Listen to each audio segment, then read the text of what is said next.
Pensemos un poco, entonces. Como cualquier otra institución, la Iglesia no se va a resignar a perder su poder así nomás. Y en realidad debería hablar de las iglesias, porque aquí incluyo tanto a la católica como a las protestantes, ¿verdad?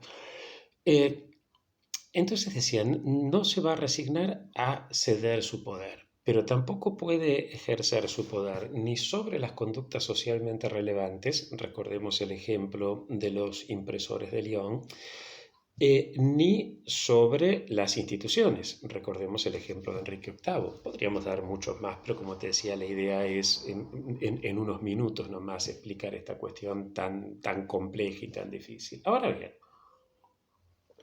pregunta. Si yo no puedo, vos ponete en el lugar de un tipo que quiere conservar su poder, sos el legitimador, ¿no? Querés conservar tu poder y resulta que vos no podés decir qué es lo que está bien y lo que está mal a las instituciones, ni con respecto a las conductas socialmente relevantes, el mercado, la política, etc. Entonces, ¿qué te queda? Pensalo. Recordá que la legitimación es siempre legitimación sobre conductas o instituciones. No podemos salirnos de ahí. Las instituciones, ya vemos que en general no puedo actuar sobre eso porque una vez que ya perdí poder sobre el rey por un efecto cadena con las otras instituciones, también voy a ir perdiendo el poder, excepto con respecto a mi propia institución, que es la eclesiástica, pero con respecto a las demás se me hace difícil. Con respecto a las conductas, entonces, de instituciones no puedo hablar, tengo que hablar de conductas. Si no puedo incidir sobre las conductas socialmente relevantes, ¿con qué me quedo? La Constitución argentina, ¿te acordás el número del artículo que dice las acciones privadas de los hombres quedan libradas a, exacto, a Dios y a su propia conciencia?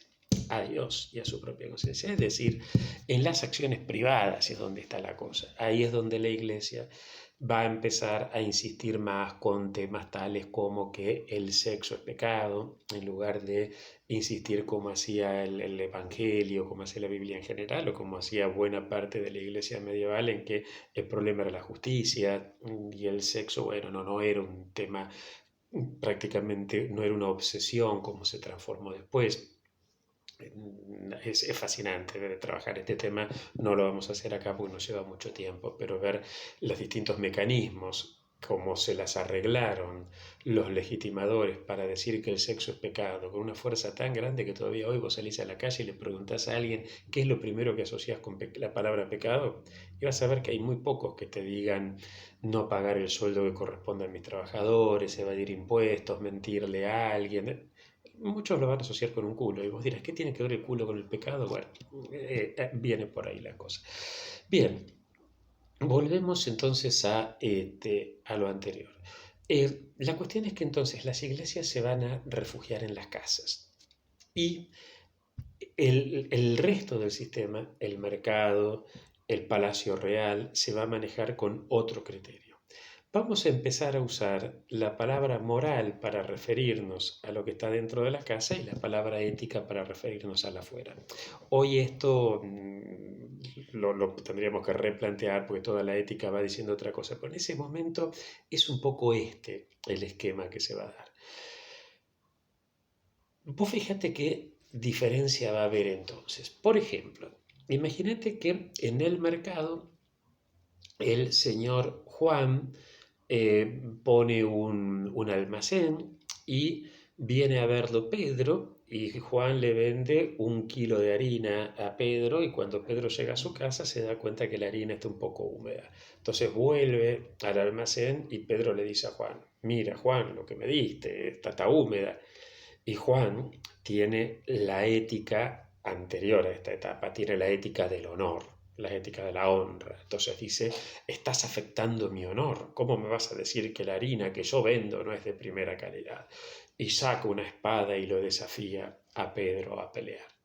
¿Te imaginas que Pedro sale corriendo y le empieza a decir a todo el mundo, no vayan, ni se les ocurra ir a lo de Juan, Juan está totalmente loco, salgamos corriendo de acá? Bueno, la cuestión es que entonces Juan se da cuenta de que así no tiene clientes y entonces va a poner un cartelito, más para recordárselo a él mismo que para decírselo a sus clientes, que va a decir, el cliente siempre tiene la razón. ¿Vos podés concebir algo más contrario a la ética del honor que decir que por dinero voy a darle la razón a otro? ¿Te imaginas un señor feudal de esos que iban a caballo y que si alguien lo miraba medio torcido, él sacaba su espada, se colocaba el yelmo y decía, él ponía en el escudo en ristre y decía, vamos a combatir porque nadie puede afectar mi honor? ¿Te imaginas a ese tipo diciendo el cliente siempre tiene la razón? Acá estamos ante un cambio profundo de los criterios éticos. Eh, Pasamos del honor a la honestidad. No vamos a esperar que el comerciante sea honorable. Vamos a esperar que el comerciante sea honesto. ¿Y qué significa honesto? Significa que si Juan vende 1 kilo de harina, ese kilo pese 1000 gramos y no 990. ¿Se entiende la diferencia? Bien, esto en el nivel público. Pero ¿qué pasa en la casa? En la casa vamos a estar hablando de la moral. Juan es un tipo honesto, pero si la mujer de Juan, que está en la casa, es una mujer honesta, ¿de qué estamos hablando? Sí, estamos hablando de sexo. Si Juan hace algo muy importante por la plaza del mercado, consigue iluminación y que le pongan empedrados y no sé qué, y una fuente muy linda en el medio, van a decir que bien, Juan es un hombre público. Una mujer pública es otra cosa. Sí, la mujer pública tiene que ver con el sexo. Es decir, hemos metido a la mujer adentro de casa. Y esto, entre otras cosas, lo pudimos hacer porque por primera vez en la historia de la humanidad, esto no está del todo seguro, pero es casi seguro, que por primera vez en la historia de la humanidad aparece toda una categoría social muy relevante que realiza sus tareas productivas, comerciales y demás en un ámbito y realiza sus otras tareas en otro ámbito. Vamos a tener una distinción entre lo público y lo privado que no era muy frecuente. Si vos te fijas, Aristóteles, por cierto, habla de la distinción entre público y privado, pero la economía era la economía del oikos, del hogar. Es decir, el ágora era lo público, sí, pero las tareas productivas el hombre las hacía, digo el hombre a propósito, las hacía ahí mismo, y la mujer también. Y la mujer también. El zapatero trabajaba en su casa, el campesino labraba las tierras cercanas a su casa, el señor feudal vivía en su castillo. ¿Se entiende esto? Y entrenaba y hacía todo en su castillo. Es decir, en líneas generales, la gente hacía casi todas sus actividades en un mismo lugar. Como vos sabés muy bien, la mirada en buena medida te constituye a vos. La mirada de los demás te constituye a veces más que lo que vos mirás. Y en este sentido, la mirada de los demás va constituyendo a la persona. Por eso, la palabra moral viene del latín mores, que también significa morada. Y es en esa morada donde la mirada de los demás te constituye. Y ética viene del griego ethos, que también significa morada. ¿Se entiende la idea? Bien, ahora vamos a tener dos miradas distintas, una en el hogar, otra afuera. ¿Y por qué la mujer se acepta meterse en el hogar? Bueno, eso no te lo voy a contar acá, pero te recomiendo que leas una cantidad de bibliografía, entre otros, ahora estoy pensando en Silvia Federici con Calibán y las brujas, pero hay muchos más, donde todo lo que te cuentan son distintos mecanismos. Uno de ellos fue La Casa de Brujas, pero otros dicen que no es el más importante, pero fue uno de ellos. Pero lo que sí es cierto, más allá de las distintas hipótesis, es que más o menos hasta esta época, que es cuando empiezan a construirse los palacios lejos del mercado y la mujer se queda en el palacio y el varón va a dormir al palacio, va a vivir ciertas cuestiones más familiares en el palacio, pero el resto de su labor la hace en el mercado. Hasta ese momento no había una diferencia entre ética y moral así clara. A partir de aquí empezamos a encontrar esa diferencia y a partir de aquí vemos que la mujer se queda dentro de la casa. Antes, la mujer si era el momento de la cosecha, todas las mujeres iban juntas a cosechar, iban a sembrar, había que lavar la ropa, iban todas las mujeres al río a lavar la ropa, había que cocinar y muchas veces se cocinaba juntas. ¿Y esto qué implicaba? Esto implicaba que si una chica recién casada no era bien tratada por su marido y lo contaba mientras lavaba la ropa, las otras mujeres iban a decir, vos no tenés por qué soportar esto. Y hay casos a lo largo de toda Europa y durante siglos, hay varios registros de que iban las mujeres y lo agarraban y lo molían a palos al tipo que había hecho algo fuera de lugar. ¿Se entiende esto? O sea, no es que la mujer estaba empoderada.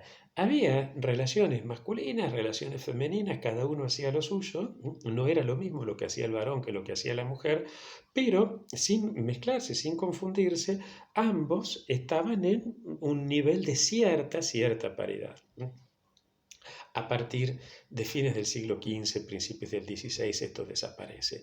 Hasta fines del siglo XV, principios del XVI, vos podías encontrar, por ejemplo, una Juana de Arco, por ejemplo, una Catalina de Siena, estas mujeres que, siendo analfabetas, sin tener ninguna prosapia, siendo campesinas, conseguían liderar a su comunidad y, en el caso de Juana de Arco, llevar a Francia a la guerra contra Inglaterra, en el caso de Catalina de Siena, decirle al Papa, vos te volvés de Aviñón, y eran seguidas por el pueblo.